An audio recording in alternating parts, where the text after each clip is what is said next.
Hello guys, welcome to Rafiz English.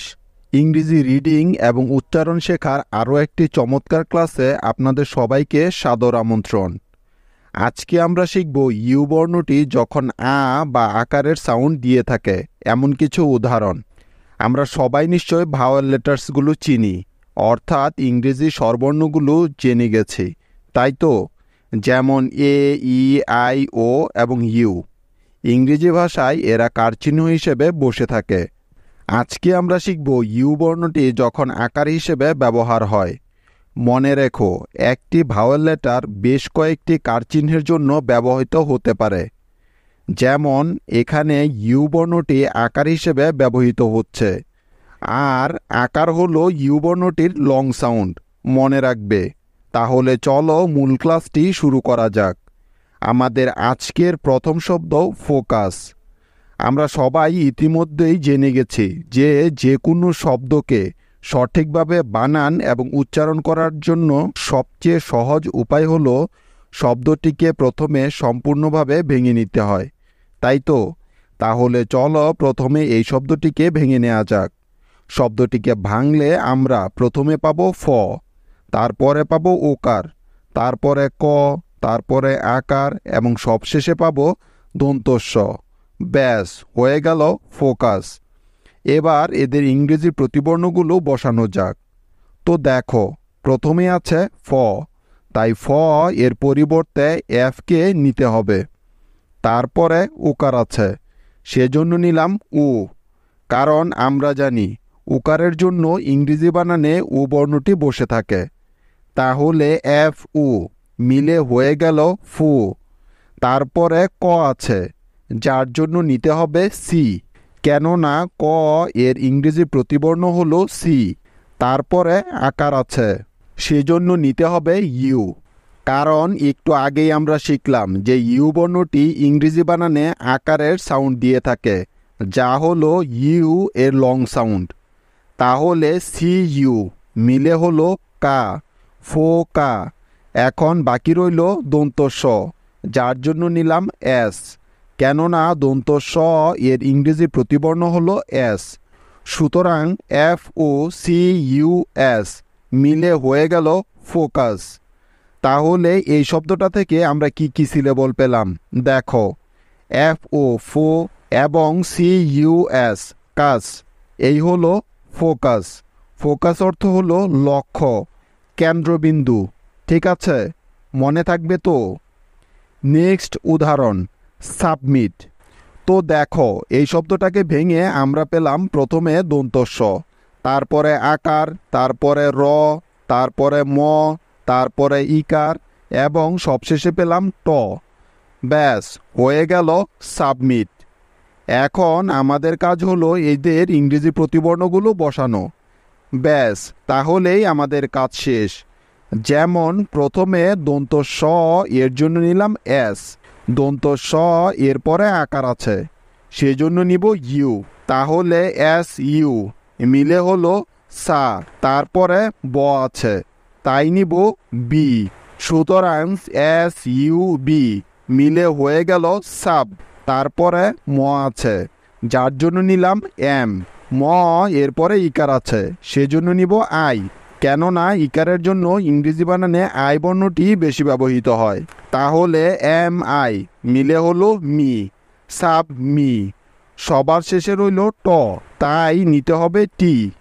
তাহলে M I T মিলে হলো মিট। সুতরাং S U B M I T মিলে হয়ে গেল সাবমিট। এখন দেখো, এই শব্দটা থেকে আমরা কি কি সিলেবল পেলাম। এস ইউ বি সাব এবং M I T mit, submit. Submit মানে সমর্পণ করা, দাখিল করা বা জমা দেয়া। ঠিক আছে, বোঝা গেল? নেক্সট উদাহরণ পাবলিশ। তাহলে চলো প্রথমে এই শব্দটাকে ভেঙে নেওয়া যাক। এই শব্দটা থেকে আমরা পাই প্রথমে প, তারপরে আকার, তারপরে ব, তারপরে ল, তারপরে ইকার এবং সবশেষে পাই তালিবস্য। ব্যাস, হয়ে গেল পাবলিশ। এবার এদের ইংরেজি প্রতিবর্ণগুলো বসানোর পালা। যেমন প এর জন্য বসাবো পি, প এরপরে আকার আছে, তাই নিব ইউ, তাহলে পি ইউ মিলে হবে পা। তারপরে ব আছে, যার জন্য নিলাম বি, সুতরাং পি ইউ বি মিলে হলো পাব। তারপরে ল আছে, তাই নিতে হবে এল, ল এরপরে ইকার আছে, যার জন্য নিব আই, তাহলে এল আই মিলে হবে লি, পাব লি। এখন বাকি রইল তালিবর্ষ, সেজন্য নিতে হবে এস এইচ একসাথে, কারণ ইংরেজি বানানে তালিবর্ষ এর জন্য সবসময় এস এইচ একসাথে বসে থাকে, তাই তো। সুতরাং এল আই এস এইচ মিলে হলো লিশ, পাবলিশ। এখন তোমরা কেউ বলতে পারবে যে এই শব্দটিতে কতটি সিলেবল আছে? হ্যাঁ, একদম ঠিক, দুটি সিলেবল আছে। যেমন পি ইউ বি পাব এবং L I S H lish, publish.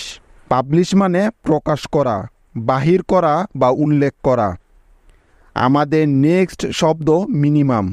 এই শব্দটিকে ভাঙলে আমরা পাব প্রথমে ম, তারপরে ইকার, তারপরে ন, তারপরে ইকার, তারপরে ম, তারপরে আকার এবং শেষে পাব ম। ব্যাস, এই হয়ে গেল মিনিমাম। এখন এদের ইংরেজি প্রতিবর্ণগুলো বসানো যাক।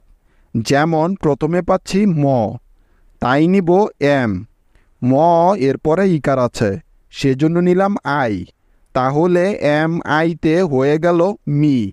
তারপরে ন আছে, যার জন্য নিতে হবে এন, ন এরপরে ইকার আছে, তাই নিলাম আই, সুতরাং এন আই মিলে হলো নি, মি নি। তারপরে ম আছে, যার জন্য নিলাম এম, ম এরপরে আকার আছে, তাই নিতে হবে ইউ, তাহলে এম ইউতে হয়ে যাবে মা, মি নি মা।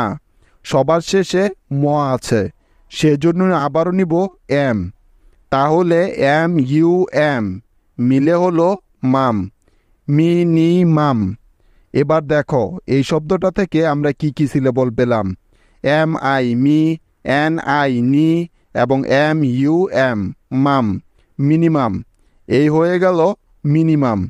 মিনিমাম অর্থ হলো ন্যূনতম, সর্বনিম্ন। ঠিক আছে, বুঝতে পেরেছ? তোমরা এই নিয়মটি কতটুকু বুঝতে পেরেছ সেটা তোমরা নিজেরাই যাচাই করতে পারো। যাচাই করার জন্য আমি তোমাদের একটি এইচডব্লিউ দিয়ে দিচ্ছি। আজকের এইচডব্লিউটি হলো ফান্ডেড। তোমরা এই শব্দটাকে বানান করে আমাকে দেখাবে, ঠিক আছে? এটা নির্ভুলভাবে করতে পারলে বুঝতে পারবো যে তোমাদের ইমপ্রুভমেন্ট হচ্ছে। আজ এ পর্যন্তই, দেখা হচ্ছে শীঘ্রই। সে পর্যন্ত শিখতে থাকো আর দেখতে থাকো। Take care, by.